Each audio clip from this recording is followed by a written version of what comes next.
Welcome to the MAM Journals. Some of you might recall that we made a video on this bike, which is a BMW R1250GS Trophy low chassis, a few weeks ago. That video was designed to really explore the benefits of low chassis and what features and characteristics it offered you. I enjoyed riding the bike so much, I borrowed it from a friend and I said to him, well, if you ever decide you want to sell that bike, bear me in mind and give me a call. And as is often the case with life's twists and turns, he gave me a ring very quickly afterwards and said, actually, it might be the opportunity. So, and we made a small light-hearted MAM muse about that particular journey and adventure. This video is about how I've got on now that I own it and what it's been like for my first 1,000 miles. What I like to cover is the general specification of a GS, what its features and its characteristics, the specific characteristics of a trophy and how that's impacted on how I've run and used the bike. I'd obviously like to do some coverage of what it's like to ride, which has mostly been in rain, and how I've got on with that. And of course I'd like to do a small piece about, well, now that I've done 1,000 miles, now I've learnt about the bike, what would I like to do with it in the future and what are our plans for this year? I do hope that you enjoy the video. Okay, let's have a look around the bike. And first thing, we're going to look at the specifications of a general GS. And then of course it makes sense to talk about the specifications of the Trophy itself, which is quite a distinct bike. So we put it on the ramp to help you have a look round. The R1250GS is of course a very well tested, endlessly developed, horizontally opposed twin. Its current version is a 1254cc. It's liquid cooled, it's shift cam as it's called, and it's got a counterbalancer in there to assist on and reduce vibrations. The bike has always been shaft drive.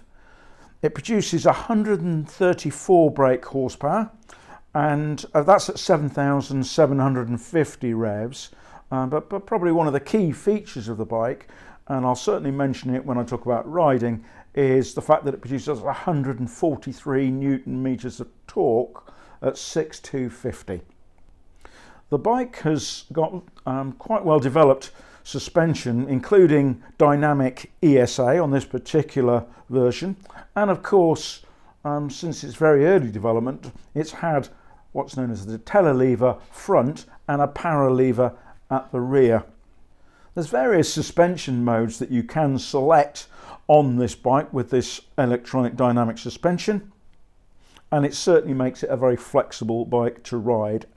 You've also got power modes, and that includes quite a broad range of selections of how the power comes in and how it interfaces with the suspension. All of this is accessed via the handlebar switches and the rotary controller. As you'd expect on a bike of this price and sophistication, it's got dynamic traction control, and of course it's got ABS, which is switchable. The bike's equipped with a 6-speed gearbox, and it has its own BMW version of a quick shifter, and they call their system gear shift assistance, and you have various levels of control over that as well. The bike itself is quite a heavy bike really, 547.8 pounds, or if you think in kilograms, 249 kilograms, and that number I think is with sort of 90% fueled, ready to go. I've enjoyed actually going through the handbook and finding all the new features as I'm sort of going along, and if I buy a bike I tend to ride it, explore what I want to know and then go to the handbook. If I just test a bike, I tend to digest the handbook and then actively go and seek them. So obviously, having bought this bike, I am now in the stage of just exploring functions and features as they come to me. Two features which I have found, which I have used, are the hill start, and now the bike's run in, I've tried cruise control a couple of times. There's certainly a lot of things to play with on this bike if that's what you like doing. This particular bike is, as you can see, the Trophy, and it's a low chassis version as well. So the suspension units are shorter, which for me, and if you may have watched my previous video, has proved to be perfect. This trophy has been fitted with what's known as the rally seat, and clearly that's designed for off-road usage, but it's also, in my view, quite a stylish accessory. Easy to remove, and as you can see, contains the toolkit at the back. Not that it's much of a toolkit. I think the answer, if you have any problems, is call a friend. It actually, you can carry two on it. You can actually buy it as an accessory. If you've got a standard sort of setup on a seat, you can actually buy them as a one-off accessory from BMW, and they do make it clear in the details of it that it is capable of carrying a passenger. But clearly there's not as much padding on that as there is on the more conventional looking seats, and it will be a question of, for me, of trying it with my wife, seeing how we get on. She has ridden 100 miles on it so far, and says that it's perfectly comfortable. But whether we can do 1,000 miles on it remains to be seen. The trophy, of course, is quite distinct finish in that it has a lot of this matte complexion on both the side of the tank and indeed the matte black anodised aluminium wheels. I've been riding this bike in some pretty wet conditions, and indeed a couple of friends have sort of questioned my sanity, really, suggesting, one, why are you riding in weather like that, and two, why take such a lovely brand new BMW. But it is actually been a great experience, and good to see how the bike has coped with it, because as you can see by the photos and the video, it did get absolutely caked. And when we get to the riding videos, you'll see that some of the rain is biblical in nature, and the videos that I've got of the rain are in the lighter bits, because it was so wet in some of the conditions I was riding that the camera wouldn't actually operate. It just all you saw is a grey English winter. But how has it coped? Well, some of you may know that I'm actually quite a big fan of the Royal Enfield brand, and they offer value for money bikes which are fairly simplistic but fun to ride. And I've ridden thousands of miles on those last year, and if you took them out in the rain, frankly, when you got them back home again, left them overnight, by the time you got up in the morning, you'd see little particles of rust appearing on the bike. And for a £5,000 to £6,000 bike, I could sort of live with that on the chain and various others. But when you spend £20,000 on a bike, my expectation is that the fastenings and all the fittings on the bike are capable of standing rain. No bike likes salt. Metal and salt are not the best of friends, and therefore you have to wash that off, which I'm perfectly prepared to do. But I do expect it, as I say, to be able to cope with water and build up of dirty water over time. This bike has proved capable of doing that, and although it took me a long time to clean it, I've probably spent at least 8 hours getting it from the condition that you've seen it in back to this, and I'm not yet sure about what cleaning materials to use to get the sort of finishes back. That anodised black aluminium on the wheels has got a very textured feel to it, and boy does the dirt like getting in there, and it takes a lot to get it out again. And I was quite keen not to use anything too strong. Aluminium doesn't like alkaline, it oxidizes, so I want to make sure that finish, if I can, stays black as opposed to goes a faded grey. So I'll probably go and speak to BMW and ask for their advice as to what cleaning materials to use, but on both that and the matte finish on the side of the tank, to make sure that I keep it matte and the way it looks now, because I think it's quite attractive. A white frame is an interesting choice. It's very stylish again and great for riding around in the summer. But again, I'm sure it'll take a little bit of keeping up together. I have enjoyed cleaning the bike. It's taken me a little while to get around all the nooks and crannies, and boy, there's certainly plenty of them to keep the the dirt in, and it will take me a couple of more times to get all of the dirt off. And one of the joys of having a ramp is that you can move the bike to get at the various angles, and one of the disadvantages is every angle you move it to, you manage to find some more. But unfortunately, I quite like washing and cleaning bikes, and I will get this back to showroom pristine, because I probably won't normally ride it in weather quite as bad with this unless I get caught whilst touring, and I will use my winter bike for my normal running around. Some of you notice the bike has no main stand. I'm not sure if that's because you don't get one with a low chassis model, which this is, or whether none of the trophies come with that, but I'm sure somebody will clarify that. And clearly a low chassis one, if you're putting a main stand on it, you're going to run out of ground clearance, which I can understand not the need, but it does make cleaning and spinning the rear wheel a little bit more difficult, because you've obviously got to move it around a bit to get at it. Overall, I've been surprised by how well it stood up to quite a vigorous 1,000-mile test, and I think the finish is encouraging. It's what I would have expected of a bike of this quality and cost. So let's talk about riding the bike. As you can tell by the photos earlier, I rode the bike mostly in the rain, some of it torrential. I actually used the GoPro on the drier days. I rode the bike mostly in road mode and auto on the suspension settings. Although I am shorter than some at 5'8", I found there is no need to ride in low most of the time. I rarely ride actually any of my bikes in rain mode, or certainly not eco, but I did do 100 miles in dynamic, which alters both the throttle response, it makes it more direct, and adjusts the compression and rebound of the suspension for a more dynamic ride. I liked it. The riding position and seat are very comfortable. This bike has aftermarket risers fitted, and I found that the TFT screen exceptionally clear and easy to read even in the pouring rain. Changing the screen view and accessing menus is straightforward once you have familiarised yourself with the basic format. Easy enough in thicker gloves, and the 2-position heated grips certainly helped. I did actually try a full height chassis bike last year with heated seats, which were great, and they had 5 positions for the grips, tepid to nuclear.